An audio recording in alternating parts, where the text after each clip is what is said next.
Handsome Hockey Podcast. Handsome Hockey Podcast. Handsome Hockey Podcast. Handsome Hockey Podcast.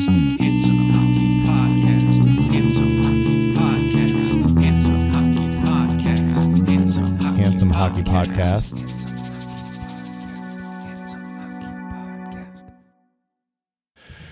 All right.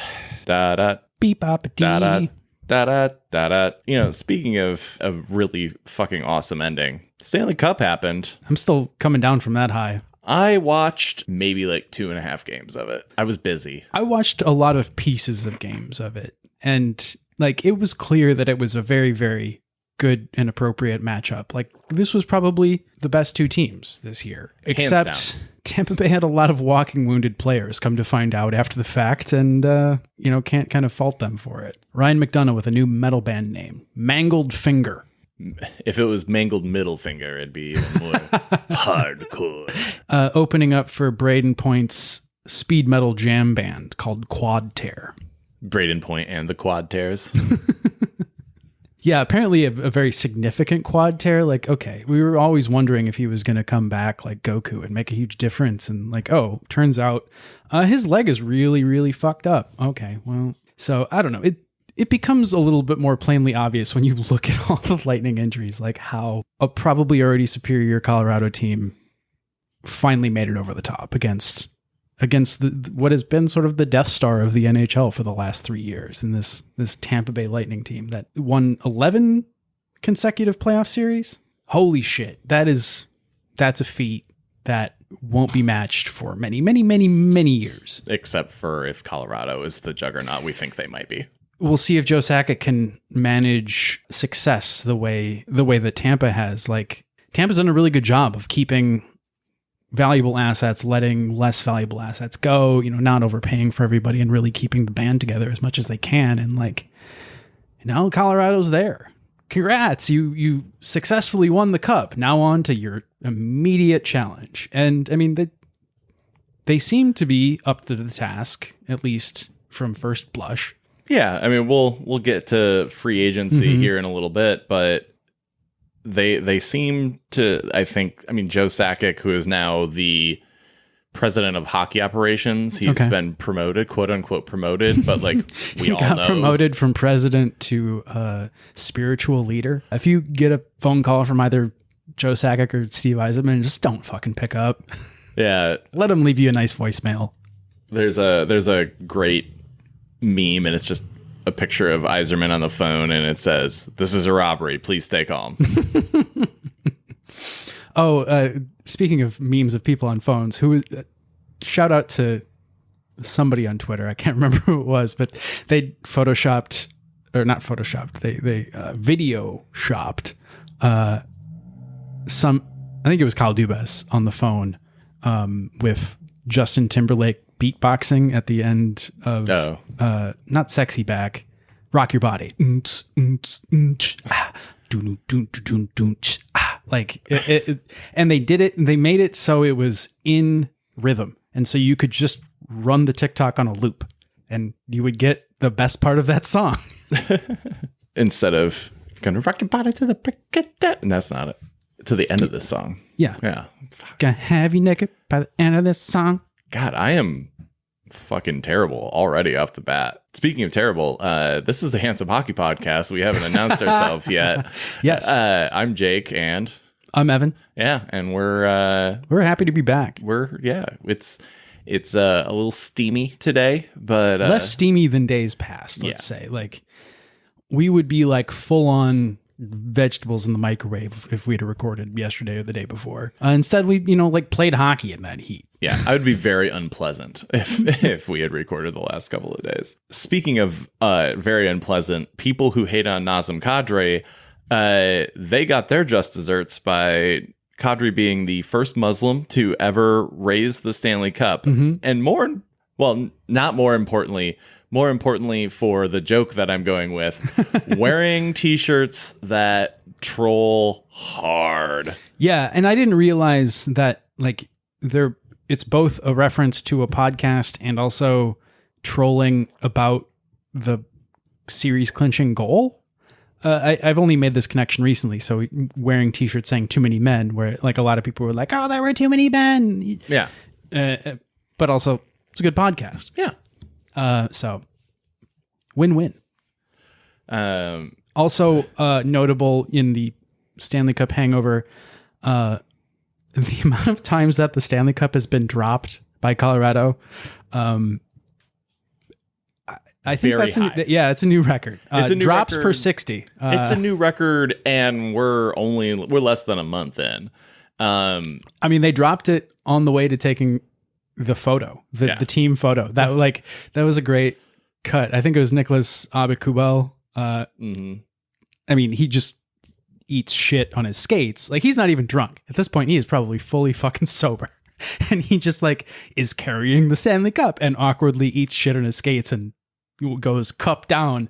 And the best part was like, I saw a supercut of all of his teammates' faces, like watching him dent the Stanley Cup before their very eyes, and they're all just like, "Oh no! Oh man! Oh wow!" It's like watching them like find out God isn't real, and like, or Santa. Yeah. And then he's just like, "All right, fine." But then they went to .club. Yeah, and I think it was either Sean McIndoe or Dom Luszczyszyn on Twitter who said how appropriate of the Toronto Maple Leafs to sign the guy who dropped the cup. Perfect. Yeah. You're not gonna have to deal with it there. Yeah. Who was the guy that dropped it in the club? Josh Manson. He fell down. All like 6'5" of him stood up, raised his hands holding the cup overhead, and then slowly fell backwards. Like it was as if like just strong enough wind hit him. Like, yeah, right. Not a stiff breeze, just strong enough, and it goes. That tree falls in the forest. You had time to count. Yeah, as he was. There were at least like they probably got a whole measure of that DJ's beats out while he was falling.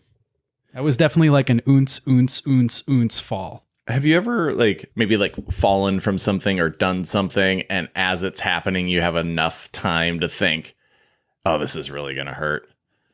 I've had some pretty epic falls. It wasn't like, "Oh, this is really gonna hurt."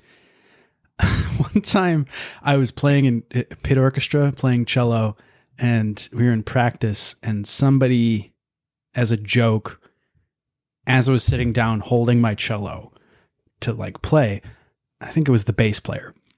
So they're behind me. They pull the chair out from under me. And so I'm just like, I'm holding my cello and my bow. I can't brace myself. So I'm just like falling on on my ass. It's like, save the cello, save the money. Yeah. When I was young, my best friend, his family lived on a lake, and they purchased a jet ski, and they were dumb enough to let us drive it. Oh yeah. And so of course you try and see what truly stupid things you can do on it. And one we settled on, and we only did it once, and I was the one who did it. We decided to get going as fast as we could, and the person on the back of it would stand or squat, holding the person in front, and then whoever was driving would make a sharp turn, and while that was happening, the other person would jump, and see what would happen. Sure. And while I was in the air, looking down at the water well below me, I had long enough to think, this is really gonna hurt. And it did. I came up, and my buddy was like, that was fucking awesome. And I was like, we're never doing this again. I mean, you probably got 8 feet in the air, probably. Oh, it was a significant amount of air. Even falling on water at that point, it's not comfortable. Well, and we're going probably 35 miles an hour. Sure, exactly. Yeah. So and it's air and distance. Right. You're yeah, it was never again. All of the best things happen on jet skis. Just ask Pat Maroon.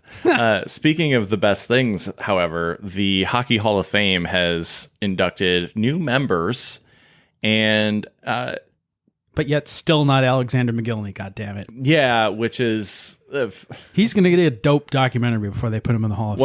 What a slap in the face for one of the best or like early Russian stars in the NHL. Yeah, but yet they put fucking Daniel Alfredsson in, like old ass Daniel Alfredsson. I don't like. Was Daniel Alfredsson ever young? I only remember him as being old. You know, this was the year of people that never won the cup. So it was Daniel Alfredsson, Roberto Luongo, the Sedins, like people that probably should have. They came within a stone's throw, or one more turnover of the dice from winning cups, but no cups were had. So I don't know. This was a really, really interesting Hall of Fame year. Yeah, I think everybody is deserving on some level. Mm-hmm. Alfredsson was a great player. Yeah. He went to a cup final, I think, with the one Senators Cup final. Right. That they immediately sold off for parts. Yes. Looking at you, San Jose Sharks. And he was like he was kind of a captain everything for that team for his entire career. And also the Hall of Fame guys are very into people that spend their whole careers with one team. Like if you do that, you're immediately like 50% more likely to make it into the Hall, I feel like. Oh, thank God Evgeny Malkin's going to make it now. Sid's just concerned for Evgeny Malkin's Hall of Fame chances. You also got Holy Trinity of the last 20 years of the Vancouver Canucks, right? With Luongo and Italian businessman Roberto Luongo, our favorite, and then Daniel and Henrik Sedin. You also got Riikka Salonen, absolute star of Finnish women's hockey. She basically played in the Finnish league for like the entire time I've been alive. Yeah, she's 49 and I think retired something like 2 years ago or something like that. Absolute longevity monster. Yeah.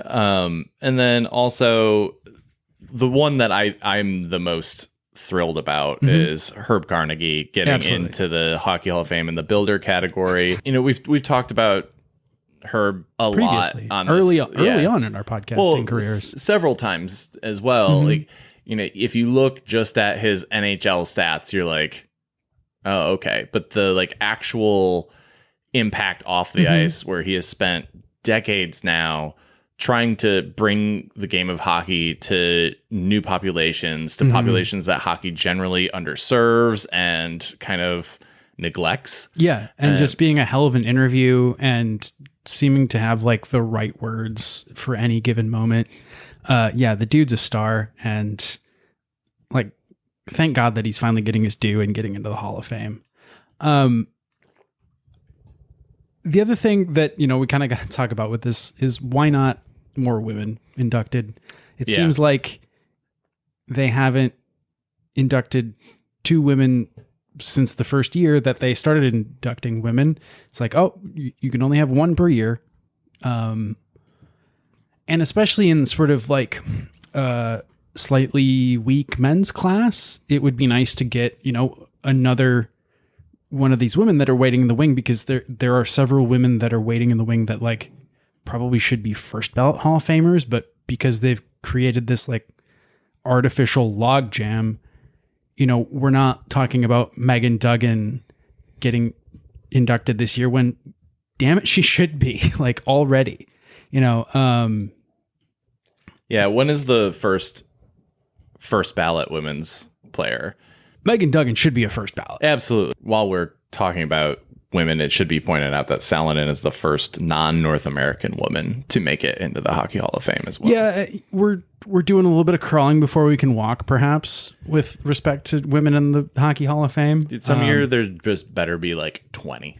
Like, just be like, you know what? We've done a disservice for the last like 20 years. We're going to correct that now.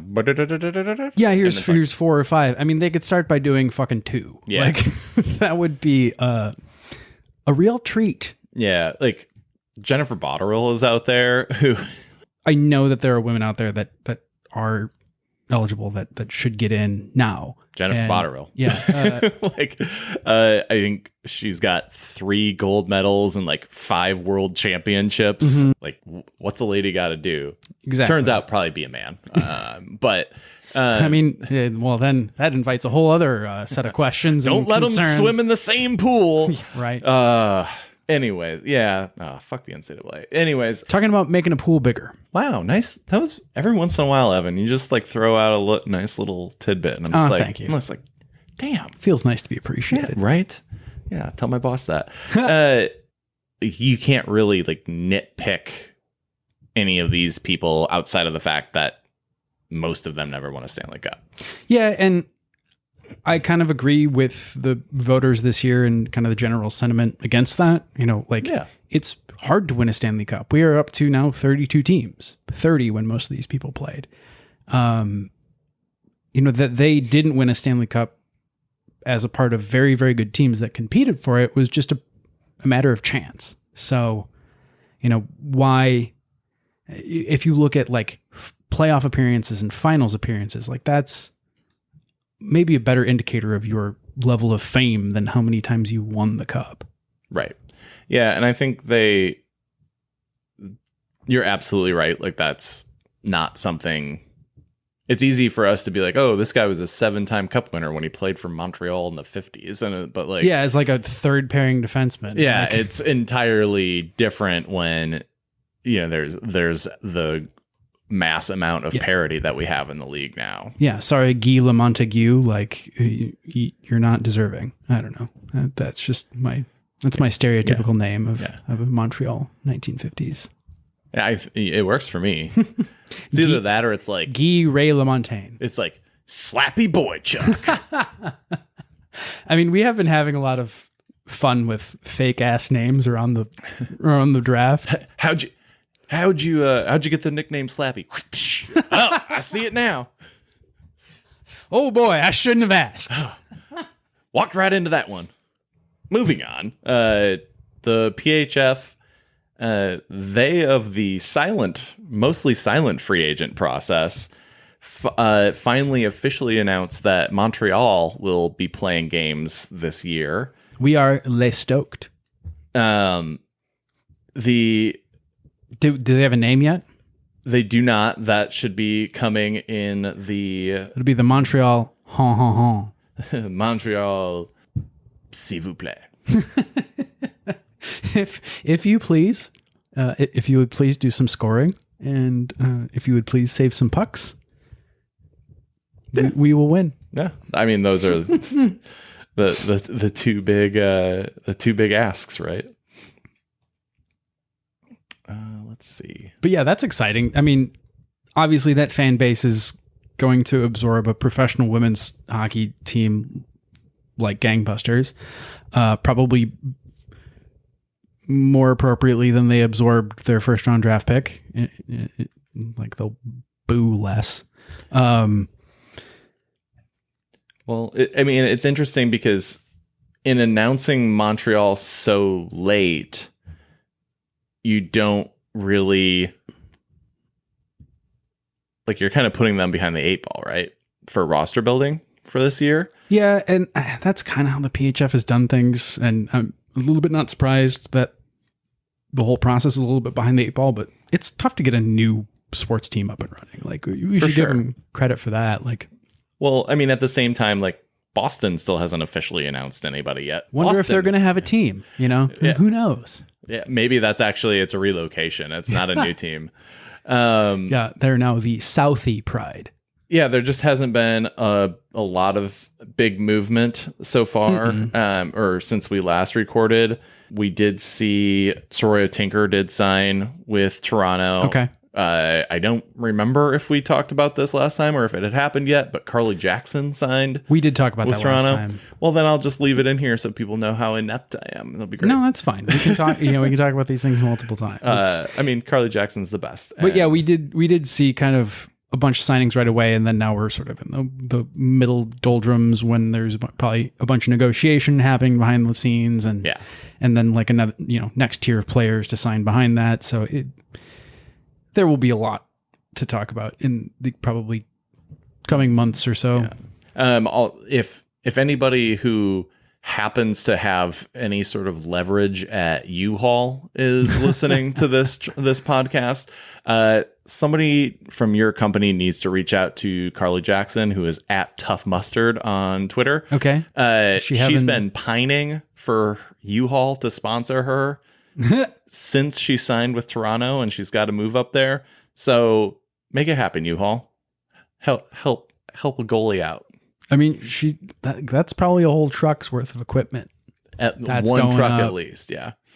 They could even like paint a Carly Jackson U-Haul truck. Yeah, that would be sweet. The possibilities are endless. Why not?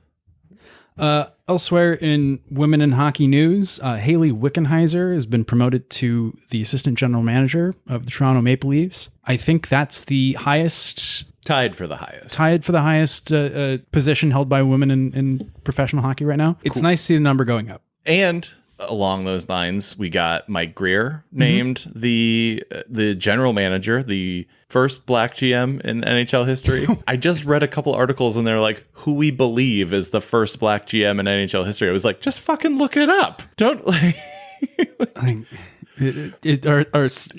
he's first. Like, let's just... Yes, this is the first guy. Yeah, what a reporter cop-out to be like, we think, I mean, that would, I understand, you don't want to be wrong, but like, at some point... It's easier to retract later and say, oh, sorry, we forgot he was the first, we forgot about this person, than to say, like, oh, and Mike Grier was hired, and like not mention that. Yeah, I mean, that's more journalistic standards than Fox News has, like, but Mike Grier, probably my favorite of that group of black hockey players from the late 90s, early 2000s. Like, he was so good. He was a train up in Edmonton for a long time. I remember I got the same helmet that he repped one year. It was that like one piece fiberglass Mission helmet. Oh, God. And it was like 25 fucking pounds. But like he could wear it because he was strong enough, but you looked like a bobblehead. The Mission Carbster. It really belongs in a hockey equipment museum. Before we get into the player carousel, there was a really great tweet this morning that like Hailey Wickenheiser was at the Toronto practice facility just ripping clappers at like 4 a.m. or 5 a.m. or something like that, like getting amped to go to work today. And I was like, fuck yeah, that's fucking rad. That sort of happened to me one time. I had like my landlord was giving me shit because I had a bunch of logs that I got for free and I like had to split them or something. And so I like started my day by like splitting a bunch of logs. It was like, I need to do this shit more often. I understand what this CrossFit thing is all about. It's great. Moving from CrossFit to people who are fitting in across the country. Ooh. Yeah. That was not bad. All right. I like it. Today was the first day of free agency in the NHL. Prior to the start of free agency, there were a ton of trades, some of which included extremely high-end talent. We're thinking first, probably Kevin Fiala was traded. We need to talk about Kevin. Yeah, well, sure. Fuck. Sorry. Oh, no, I get the joke. I just didn't have a retort, and so now it sounds stupid. So Kevin Fiala went to LA for a first-round pick, and Brock Faber, who plies his trade currently at the University of Minnesota, and so got traded to his college hometown team. It was very cute to see a picture of him on the glass, banging the glass on after a Kirill Kaprizov goal. Now they're playing together. Maybe at some point soon he can do that from the other side of the glass. Yep. Obviously, not a cap dump by the Wild, but kind of because they knew they weren't going to be able to re-sign him, and so because of their dead money moves, paying Ryan Suter and Zach Parise an insane amount of money, $12 to $14 million, just to not play for us. Yeah, to play elsewhere. Yeah, like it's like Cardi B says, "I don't dance now, I make money moves." Well, Bill Guerin has to dance now to make some money moves. Yeah. And that includes losing probably your second best forward for, I mean, they got a first round pick for it and a good D prospect. Easily easily a top 5 forward on that team. But yeah. I think after Kaprizov, he's probably. You think he's right after Kaprizov? Yeah. I mean, well, no, he's not right after Kaprizov, but he's number 2 because Kaprizov's so good. Right, but also, who else is on that team? Eriksson Ek. I mean, like that's what I was like. He could maybe be 2, and he might be now. Boldy's going to be really fucking good, and Rossi. I mean, Carlo Rossi. The bowling ball. No, the thinking man's wine. Yeah. He's 2 or 3 on that team for sure. But now he's 2 or 3 on LA and an increasingly weaponizing LA team. Which is smart because the Pacific sucks. So go for it now. Well, and also they were already getting better. Yeah. And they've re-signed Adrian Kempe, right? All of those young prospects are a year older. They didn't have to give up any of their big prospects to get Kevin Fiala. And they had kind of a logjam. Like that's one of the things that pays to have good prospects in the pipeline because, well, those are trade assets. Like some GMs would really, really do well to learn that lesson. Looking at you, Chicago. They'll have prospects in, several years. Like 2030. Speaking of 2030, Besser resigned with Vancouver till about 2030. Yep. We got Besser and Philippe Forsberg staying in Nashville. He signed 8 years. He is actually staying until 2030. He is Nashville for life.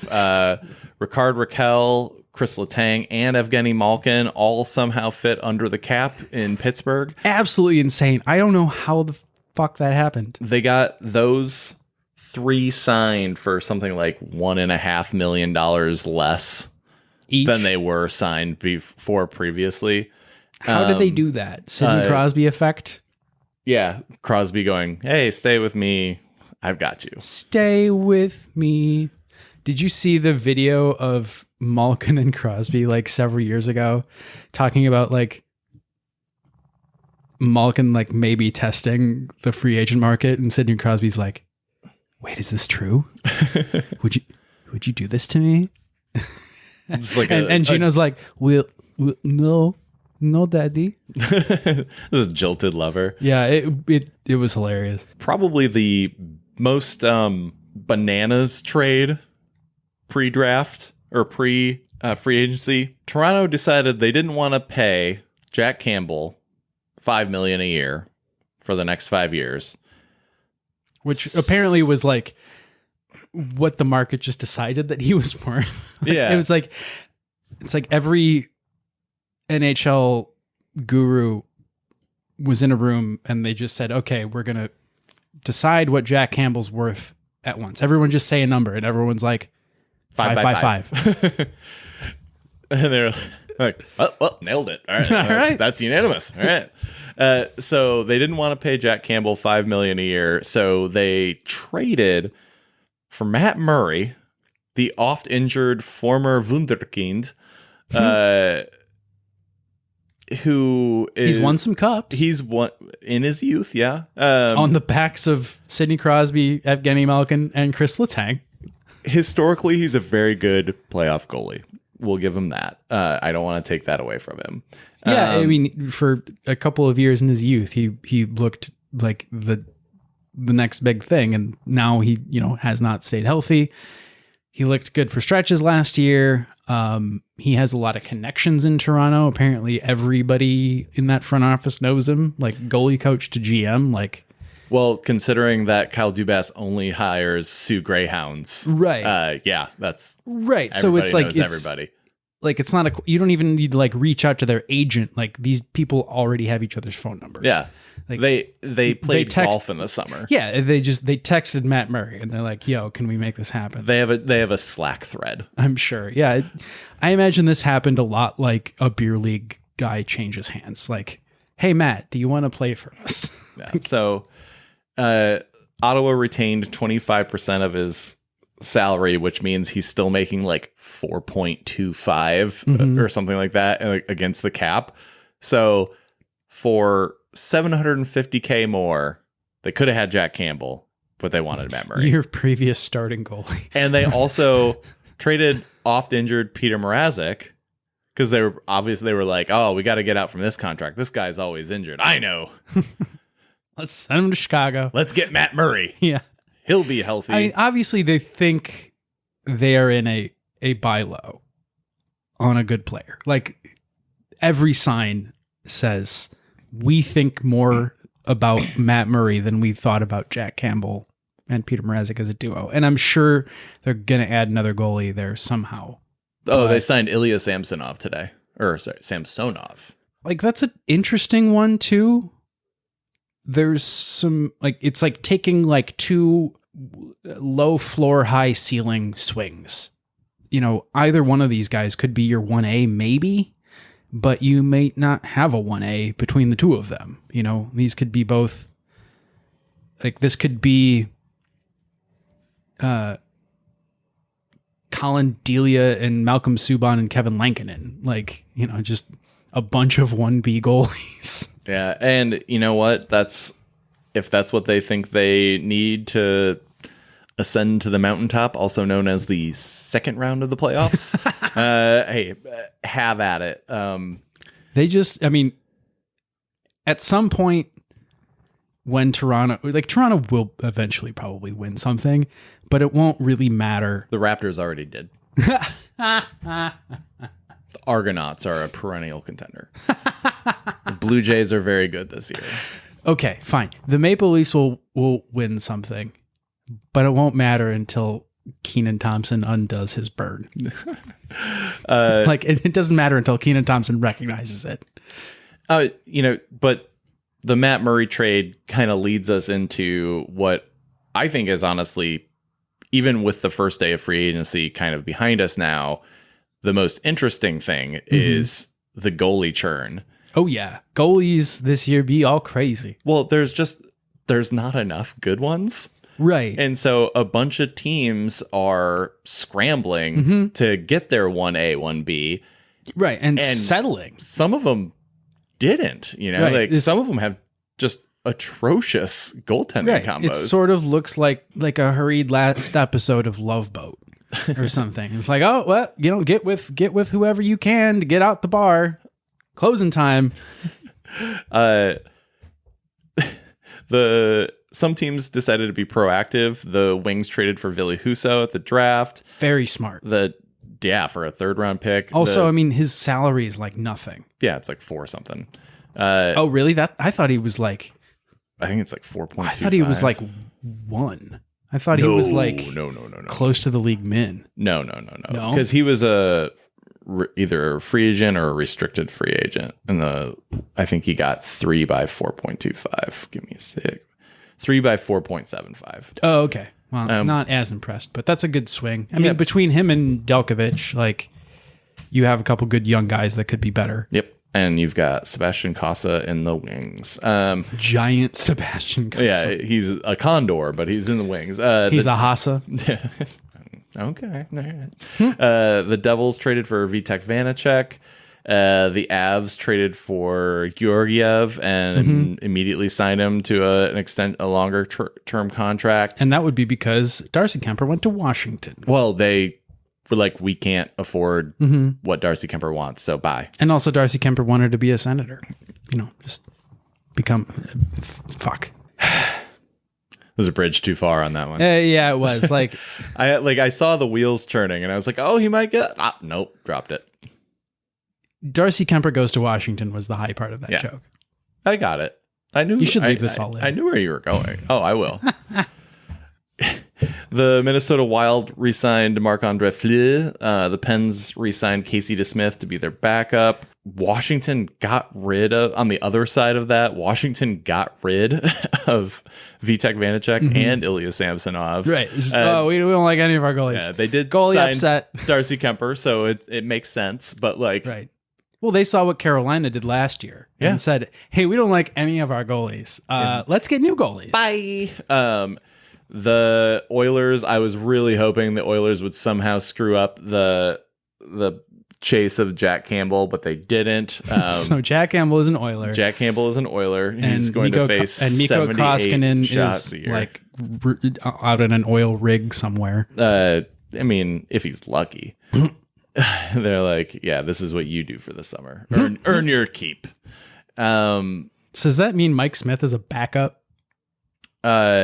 Actually, Mikko Koskinen's Koskinen controlled. No, he's done. Yeah, that's what I said. They sent him elsewhere, somewhere.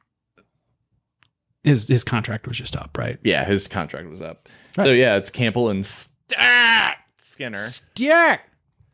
Yes. That's like, it could be worse. It could be Mike Smith and Mikko Koskinen. It could be, yeah. I mean, it could be like, at least now you've got one stable goalie instead of. How is Jim Benning just like, or not Jim Benning? How is Ken Holland? Ken Holland just like farting himself towards like a decent team? I mean, Duncan Keith He has two of the three best players in the world on his team. Yeah, that's how. Well, and Duncan Keith did him a giant favor by retiring. Yeah, Oscar Klefbom's LTIR, like his contract. I mean, would you rather have a healthy Oscar Klefbom? Absolutely. Yes. Because that's what sucks. Because he's a very good defenseman. Was at one time. Yeah. As was Duncan Keith, but that was longer ago. They still get to pay James Neal for 3 more years. Speaking of Duncan Keith, though, Chicago is not even pretending. Yeah, former Blackhawks fan Evan would be sad if he were sitting in this chair right now. But yeah, it fucking good. Like, blow it all up. Max Payne. Like, this is even more pain and discontinuity and just like stupidity than was probably necessary. But I think this is what it's going to take to like make Kane and Taves want to leave on their own accord. Well, I mean, you don't even need to. Their contracts are up next year. I know. Like, and that's what was insane about like trading Alex DeBrincat. You traded away all of your building block pieces for a bad draft. Nothing. Right. And you didn't need to trade. You know, if you look at and then the Kevin Fiala trade versus the Alex DeBrincat trade, whereas the Kevin Fiala trade needed to happen. Minnesota had to trade him. Chicago didn't need to trade Alex DeBrincat, but they did anyway for less than what Minnesota got. I mean, I don't understand how Chicago didn't come out with a first rounder next year in a better draft. Like, yeah, they didn't even get a pick, a 2023 pick in a deep draft. They got 2 this year in 2022 and a 2024 third rounder. And it's like, exactly. And did they get a 2023 pick with the Kirby Dach trade? Like, they got a first and a second round this year. And actually, that was a fine trade. Like, they made up some of the ground that I think they lost with the DeBrincat trade, cutting bait with Kirby Dach. Kirby Dach probably will be good at some point, but they were just fucking up his development after some bad injury luck, and like, you know, he just needs a change of scenery. Well, they then traded one of those second round picks to Toronto for Peter Mrazek. I mean, well, that's your goaltender of the future and the present. He's better than Kevin Lankinen, so fine. If he's alive. But yeah, they also did not give qualifying offers to Dylan Strome or Dominic Kubalik, and it's both of which they could have afforded very easily. And like, so you know, Detroit benefited by picking up Dominic Kubalik, who he's got some talent. He's probably going to play down the lineup and maybe be a above average tweener down the lineup. If he has 30 points, like, that's a huge that would be awesome. Sure. And I mean, I think he's put up 30 points for the Blackhawks, but in like a top 6 role. Well, he scored 30 goals his rookie year. Yeah. So, and then Dylan Strome is someone who's kind of been snake bit, but all the stats, all the micro stats kind of point to him actually being a good player. The problem is he was just drafted behind Jack Eichel and Connor McDavid. And so like he can never live that down. But well, at least he's not a curse to his franchise like Jack Eichel. Yeah, exactly. At least he's not a fucking who wins the cup talisman from Raiders of the Lost Ark like Jack Eichel. Who wins the cup first, Buffalo or Vegas? I would find Rob and bet him another $100, but I already have $100 riding on Buffalo not making the playoffs this year. We didn't write any notes because we were both busy today. Well, and also a ton of shit happened. Well, some other important. Did we talk about Nick Chushkin already? Nichushkin did sign 8 years, I think 6 point something. 6.19. You wrote this. Okay, cool. I mean, I think that's a pretty big one because, well, he's a pretty big dude. And talk also about like a guy who you talk about what Colorado wants to signal, like where they're going. And it's also one of the Joe Sakic got him for free, right, off waivers, and Val Nichushkin bet on himself in Colorado and won big time.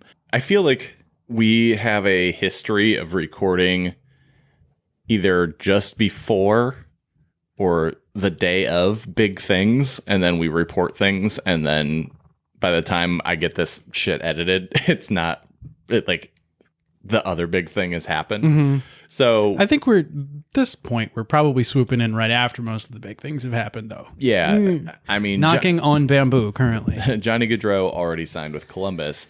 Spoiler alert. He is a Columbus Blue Raspberry. Yeah. So let's just kind of walk through the craziness that was NHL free agency. Get on the crazy train, if you will. Starting with the craziest, Johnny Gaudreau is spending the next 7 years in Columbus. Amazing. Jarmo magic works again. He's got to be excited to be handing pucks to Patrick Laine. I mean, that's got to be a nice plus. He left somewhere between $10 and $15 million on the table by not signing with Calgary. Yeah. I mean, the NHL structures its contract rules in a way where if you want to leave, you have to basically take a pay cut. Your best option is always going to be to stay with the team you have. I mean, that's Philip Forsberg got tendered an 8-year deal. That was the only thing or Nashville was the only team that could tender him an 8-year deal. Right. You might get more money, but you can't get as much term. Sure. In free agency. Some shit's going to come out about this Gaudreau situation. Like either he said he wanted to be closer to home. Really? Yeah. It's that but yeah. But the team you were on was really good. Well, and, I think he's married, and I think either him and his wife are expecting or looking to start a family. Okay, so he's on some millennial shit. And I mean, New Jersey to Calgary ain't a short flight. It's not. New Jersey to Columbus. It's an 8-hour drive. Really? Yep. All right. It's a lot. It's a lot closer. Sure. So okay, I guess I see crazy. it, but he could have just probably fucking played at New Jersey, right? He could have just gone to play there. Maybe the offer he got was too good to refuse. I don't know. Yeah, I don't know. He's getting paid $9.75 million. Like that is, we're gonna make you an offer. Yeah, I mean, I'd take it. Yeah, obviously. I'd pay you. I'd probably let you pay me 9.75 to draw and quarter me. Other big signings.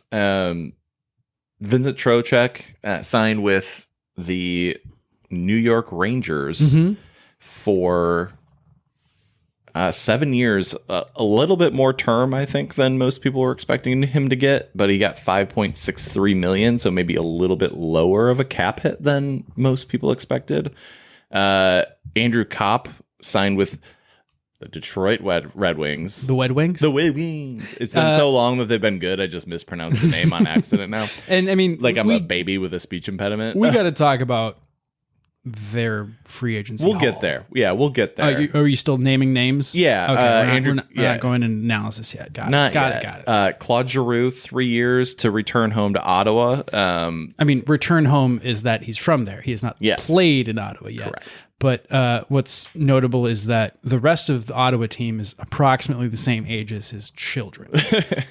Evander Kane signed. Boo, boo, boo. Signed 4 years, 5.13 up in Edmonton, which is what people thought he was valued at. Edmonton, obviously, their gamble on him paid off last year.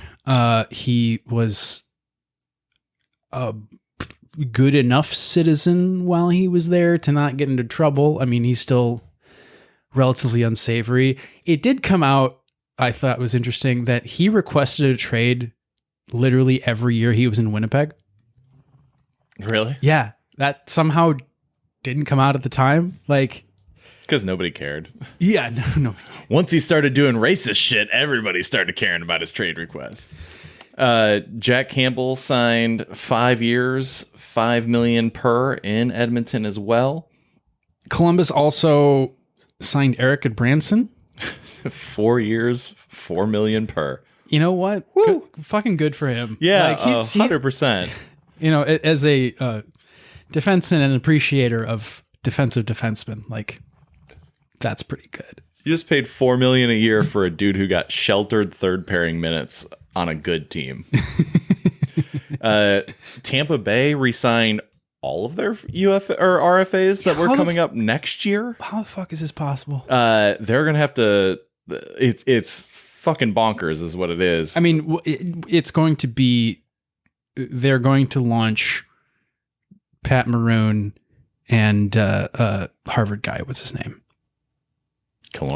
Alex Killorn into the sun. I mean, on a jet ski. Well, thankfully they're very close to the sun in Tampa. Right. Yeah. But Sergachev got 8 by 8.5, which is crazy. Chernak. He's not even the best defenseman on his own team, but he's the best paid defenseman on his team. He's pretty good. He's very good. He's not as consistent as Hedman, but he's not good even defenseman. Yeah, I mean, he's very good, but he's not Victor Hedman. And I mean, just goes to show how much people will take pay cuts to play on a winner. Like, well, I'm guessing when Hedman signed his contract like 7 years ago, it was a great deal. I actually think people thought of it as a reach right when he signed it, and then he started to perform. But yeah, I mean, if you got to lock up a future Norris caliber defenseman for 8 something, like, yeah, of course, that's what Sergachev is going to cost. Yep. Chernak, 8 years, $5.2 million a year. Anthony Cirelli, 8 years, $6.2 million a year. I really want Peter Chiarelli to get a job again and then sign Anthony Cirelli. That's actually a sitcom in the works. Cirelli? Yeah. Andrei Burakovsky, he got paid. Good for him. 5 years, 5.5 per in Seattle. Seattle quietly having a pretty nice draft and free agency. Yeah. Getting Shane Wright, who was the golden boy of the draft until he wasn't, and got a nice moment of staring down the Montreal draft team while he was drafted number 4. He's got a chip on his shoulder. And then it's only one day, so it was a big day. While it is a sprint and a marathon, it is also a marathon. So declaring winners and losers after today is somewhat of a futile exercise. But I think it's pretty apparent. Yeah, if you're looking at it though, just to kind of do a quick recap, because we're not really big on the whole like this team did this sort of thing. Winners and losers, we're each gonna share one here, and I've been waiting years to be able to say this. The Detroit Red Wings won free agency today. Again, pretty decisively. Again, yeah, it doesn't always translate to wins. It doesn't always translate to playoff victories or cups. And I think actually historically, the records show that spending big on free agency or at the trade deadline rarely brings the results that you want. But that's what's notable here is these aren't big spends. These are nice upside budget spends, good NHL players, maybe flippable. Yes. And, if the Red Wings were in the West, I would look at this and I'd be like, fuck, that's like a 5 seed. Unfortunately, they're in the East, and that's like I hope they hit 500. But a great day for the Red Wings. You signed your 2C, Andrew Kopp, 5 years. He's 28. That contract, he'll be 33 at the end of that contract. That's a good contract. $5.625 million per. Dominic Kubalik, 2 years, 2.5 per. Loving Chicago's cast-offs. He's joining Pius Suter in decent players that Chicago's let go for nothing. And then the place where I actually like what they did the most, one, getting Ville Husso for a 3rd-round pick, very smart, but that's back in trade territory, yes. not in free agency. But also a really good pickup. Yeah, Ali Mata and Ben Sherratt on the back end. Detroit needed to overhaul the left side of their defense, just on a massive scale. The only strictly left shot defenseman on the team was Jake Wallman, and so you're in trouble, right? So getting those two guys. The Sherratt contract is maybe a little bit longer and for more money than I would have maybe thought. Yeah, but he brings a physical presence that I think that team necessarily doesn't have outside of Seider. And for sure. And you pair him with Seider, and all of a sudden you have two people who will mangle your first line forwards. So I thought the David Perron signing was also a masterful move.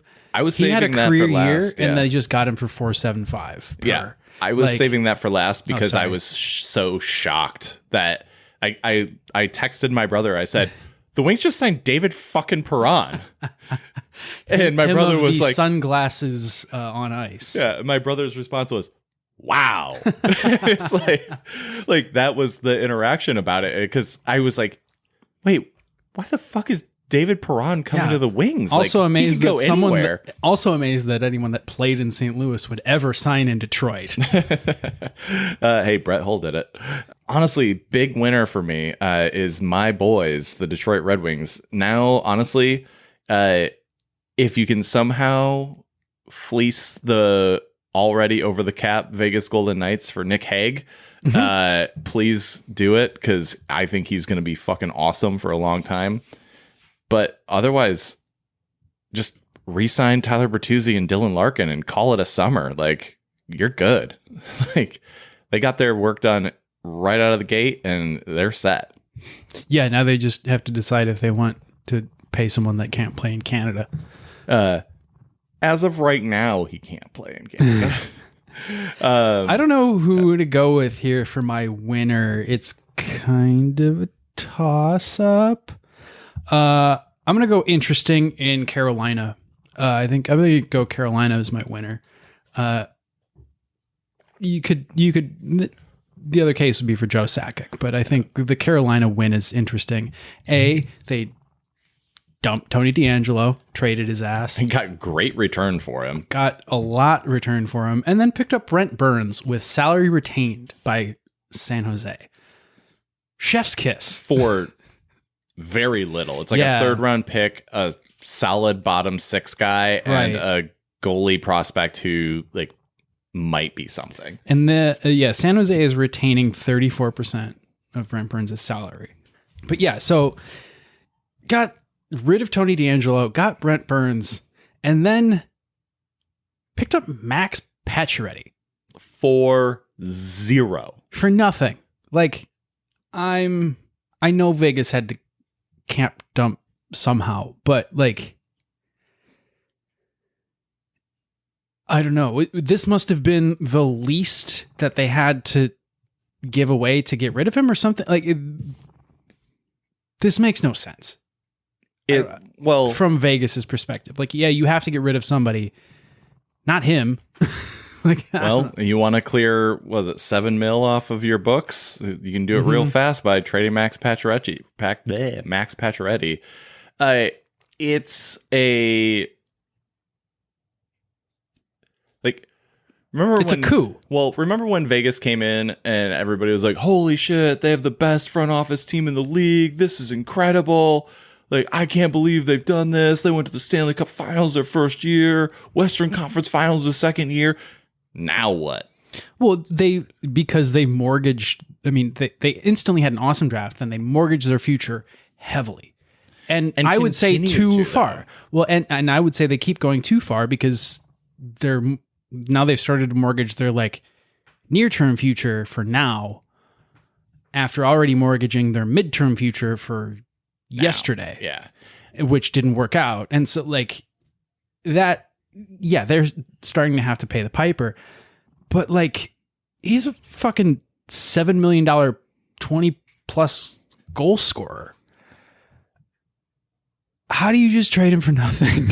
I mean, well, if you can't bring anything back in cap space, so you can't trade for a player, and if you can't trade for a pick, like Carolina's like, no, we're not going to give you a pick. We know you're fucked. Yeah, I mean, I think this was maybe a result of GMs doing Vegas favors, because that's been the part of the problem that built Vegas into the powerhouse that they were quickly. It was a bunch of GMs just like did them favors. Got worked by Kelly McCrimmon. Yeah. The really like we'll give you Shea Theodore to take another player. Like, oh, okay. Sorry. What were you saying? Well, the real interesting thing is, so they've got Nicholas Roy, Keegan Colasar, and Nicholas Hague, all who need to be signed. They're all RFAs, 2 of which have arbitration rights. Okay. That, I mean, you're probably looking at somewhere in the somewhere in the like $6 to $8 million range there. Well, they immediately re-signed Riley Smith, and they're already back over the cap. So just the asset management in Vegas has been terrible. Yeah, curious would be like the high end. The Pietrangelo signing and the Jack Eichel trade. They jumped the shark with the Pietrangelo signing. That was the thing. Like, you already had a bunch of good cost-controlled defensemen. Nate Schmidt, Braden McNabb, Shea Theodore. Like, you already had a 1A defenseman. Did you need another 1A defenseman for fucking $8 million something? 8.8. No, you didn't. And it didn't make a difference. Like, if you'd have brought in an $8 million forward, you'd probably won a cup. Carolina even like had like they got other players. Like that's not everything. But on the back of Brent Burns and Max Pacioretty for essentially next to nothing for an already good playoff team that, if you add these 2 players to what they were last year, the extrapolation is a very good feeling. Yeah, they also signed Andre Kasha for like $1.5 million. Great signing. Yeah, the dude had, I think, 30 points or almost 30 points in 50 games. Good show me deal. Yes, like Carolina, they get a lot of shtick for their GM won't pay big money or whatever, but they're always good, or their owner won't pay big money, but they're always good. And they pull shit off like this. Like, and not like Pacioretty and Burns, like, not only are they, I mean, Burns is declining, but still he had a great year last year. I think he had like 44 points or something like that. Yeah. And he like change of scenery might also do wonders for him. Well, especially on an offense first team looking for an offensive defenseman. Like, well, and he doesn't have to play Brent Burns minutes. That's what I'm saying. Yeah, he's going to get to play with Jacob Slavin. Well, because they've got Slavin and Pesci who can play that lockdown D role. Yeah. And just let Brent Burns do Brent Burns things. It's great. He's just going to go out there and, be in the cast of Vikings. Yeah, look like a Viking and lose some teeth. Like, one of my favorite, also, before we go to losers, former New York City police detective Frank Vitrano signed in Anaheim, and he's been one of my quiet fantasy favorites for a couple years running. But this Anaheim team, they keep building and building and building. I mean, they sold off Rickard Rakell, so they have some minutes to make up on the offensive side, but didn't tender Sonny Milano. Yeah, I thought that was really weird. Very weird. I mean, maybe they think they can let him stew out there and get him for cheaper. I don't know.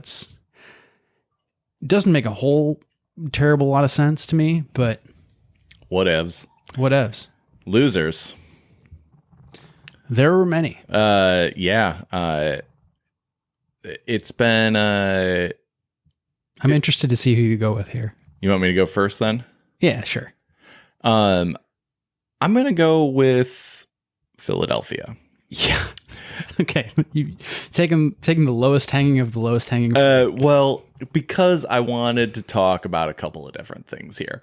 It's just the Philadelphia, I want them to have the fucking what's the HBO special? Hard Knock? No. Yeah, I want them to have the NHL equivalent of Hard Knocks, because I want to see all of these various disparate pieces, including Tony, I'm totally not a racist, D'Angelo, and John I'm an ethnicist. Yeah, and John Tortorella. That's always a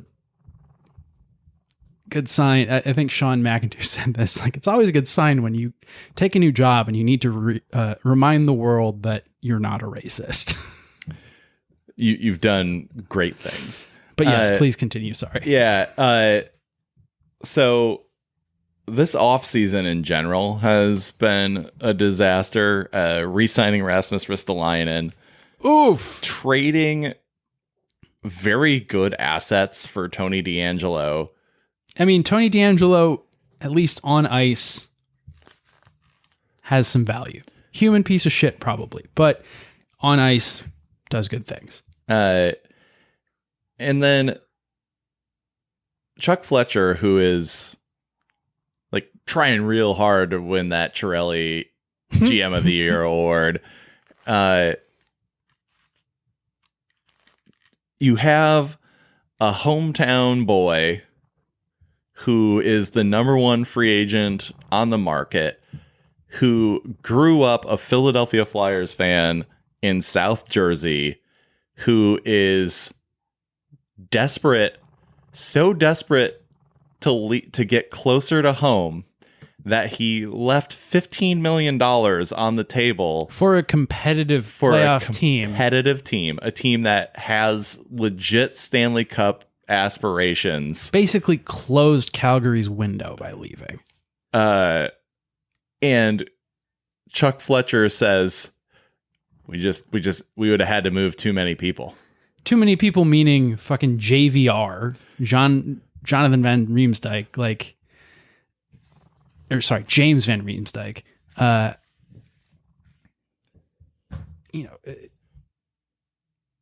He needs to be moved. I'm just kind of speechless. Chuck Fletcher made more excuses than moves. He had to do something, and he did nothing but sign Anthony DeAngelo. Hey man, Nicolas Deslauriers, a fighter. Yeah, 4 years, 1.7. You gave 4 years to Nicolas Deslauriers. Why? Well, because you just brought in John Tortorella, and you need a John Tortorella player. Yeah, he's you already had Cam Atkinson. Well, Cam Atkinson scores. He doesn't fight people. True. So yeah, Philly this year has the makings of a fucking reality TV show. John Tortorella plus a bunch of personalities, plus Tony D'Angelo, plus getting stiffed by every free agent you wanted. Because you can't afford them. Right. But you can afford whatever they're paying James Van Riemsdyk, apparently. Like, to be up $7 million. Yeah, to just sit in the crease and put in power play tap-ins. Like, yeah, he can score goals for sure. But it's not, I don't know. It's not going to get you over the hump, man. Sorry. So our hearts go out to all the Flyers fans that we aren't friends with. I have two friends who are Flyers fans, and they're both great people, but most Flyers fans we're not friends with, I think. Oh, my equipment manager out in Connecticut. He's a Flyers fan. Well, that's 3. Shout out. If he still listens to us, shout out. He probably hates our guts at this point. Just like my mom. I still need some sticks, though, so I'm probably going to text him soon. All right, you're a loser. Yeah, I know I'm a loser. Oh, sorry, wait. I'm supposed to name a loser. Chill out, Beck. Yeah, I don't want to continue to talk about Vegas or the Blackhawks. Calgary, You let your star player walk. Like, you have people in the wings that can maybe pick up the slack. So that was kind of my trepidation there. They're still a good team. They didn't mortgage anything to make up for the loss of Johnny Gaudreau by they didn't do what they didn't do what Toronto did. Or wait, sorry, back up. They didn't do what Montreal did and lose Jesperi Kotkaniemi and then immediately turn a first round pick into a middle six center. They haven't overreacted to losing Johnny Gaudreau yet. And that's a good sign, but you also lost a star player. So I don't know. I feel bad for Calgary. I sort of feel bad for Johnny Gaudreau because he's going to Columbus, but he getting paid. And Matthew Tkachuk, they're obviously all in on Matthew Tkachuk. They basically had to make a decision this offseason between the future of the franchise between Matthew Tkachuk and Johnny Gaudreau, and maybe that's the right choice. Johnny Gaudreau's maybe replaceable. Is Johnny Gaudreau more replaceable than Matthew Tkachuk? That's sort of the question that they've asked. Yes, I would say. I think so too, but it's going to be painful. Johnny Gaudreau had a career year, and they didn't pay him after that, which, that's actually a pretty smart GM move to not pay up after maybe an outlier year. Calgary has a couple of options. They can either overreact and try and sign somebody, maybe pay too much. Nazem Kadri's still out there. John Klingberg's still out there. Mm-hmm. Nino Niederreiter's still out there. None of these guys replaces Johnny Gaudreau, but, mm-hmm. Kadri probably does the closest. But you need to get some sort of facsimile of Johnny Gaudreau. Yeah, the distributor. Yeah. So we'll see how tomorrow plays out. Maybe we'll have a Nazem Kadri signing tomorrow. But Nazem Kadri is somewhere in North America right now, hanging out. You know where he's not? Russia. He's not stuck in Russia. With no love, like some people. Kirill Kaprizov, on the other hand, we're not sure, but we're pretty sure he's stuck in Russia. Yeah, that was a really... him and Brittany Griner. It was a really weird week. Where in the world is Kirill Kaprizov? There were reports that he was in Russia and then made it out of Russia, but couldn't get a visa anywhere that he got out of Russia too. And so he's back in Russia, and they're trying to stick him with something, buying a fake military ID. Is that's the kind rumor. of trumped up charge. I don't know if anybody knows anything. Well, they're trying to hit him and some other NHLers with this. A couple of this other charge. prospects, yeah. It's Curiously, all at the same time. Yeah, shocking, right? Reportedly, he got to Dubai, but couldn't get to the U.S. or Canada from Dubai. Right. And so he went back to Russia. And how depressing must that have been? Like, what a bummer of a I'm in flight. Dubai. Fuck, man, I got to go back to that fucking country. Yeah, I mean, yeah, it's so this will be one of the crazy. It's already one of the crazier, but one of the crazier stories of the offseason is how do the Russians get back to the U.S. or Canada, and how many of them are in jail first? I know how. You invade Kamchatka. I was going to make a Ukraine is not weak joke, but I don't think we need to make that joke anymore. They're very clearly not weak. Yeah, rather. Speaking of Russians who are calling it quits. Well, Russians who are not going to be charged with crimes. Pavel Datsyuk officially called it quits. Made like a Russian tank in Ukraine. I don't know that I have ever or will ever again see a player like Pavel Datsyuk. He had all of the moves and the best moves. He's the best stick handler I've ever seen. But he wasn't just a pure offensive power. I mean, he won the Selke. He was a defensive mastermind from the forward position, in addition to being an all-time goal scorer. Watching Pavel Datsyuk back check was almost more fun than watching his offensive game. Yeah. So Arizona Coyotes legend Pavel Datsyuk. We say happy trails after a long and storied career in the desert. Yes, the Russian desert, which they call the taiga. And we're going to end today on a very somber note. Bryan Marchment, who played for numerous clubs in the NHL, most notably the San Jose Sharks. He was part of the San Jose Sharks management team, passed away on the eve of the NHL draft up in Montreal. He was 53 years old. Yeah, way too soon. Yeah. Marchment was known as, let's put it mildly, a dick to play against. Like he played the game hard. He played the game with gusto.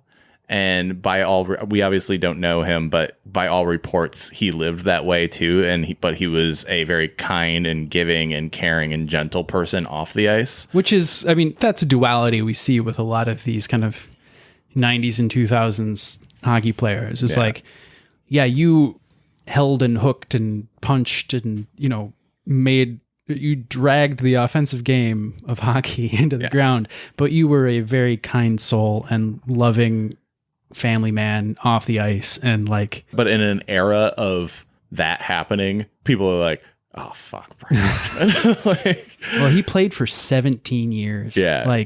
Talk about a fixture of the NHL, played for 17 years and then has been a scout ever since. By all reports was kind of an up and coming guy in the Sharks organization. And unfortunately, had just some really awful health luck. Yeah. Right smack in his busiest part of the season.